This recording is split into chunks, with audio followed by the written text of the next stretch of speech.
How to open a bank account on Truist Bank. Hey everyone, welcome back to another tutorial video. In today's video, I'll show you how you can open a Truist Bank account.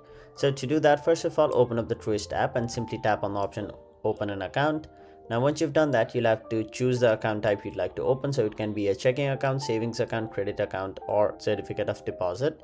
Now once you've done that, you'll have to select one of these different options over here, and once you've done that, you'll have to fill out the details such as your first name, last name, date of birth, social security number.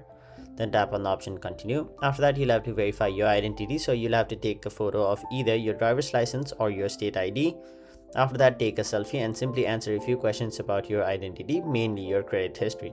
Now once you've done that, you'll have to enter your contact details such as your email address, phone number, home address, and once you tap on the option continue, you'll have to fund your account. And once you've funded your account, you'll have to review all of your information over here, and once you tap on the option submit, you'll have successfully created an account on Truist Bank. So that was it for this video. Thank you so much for watching.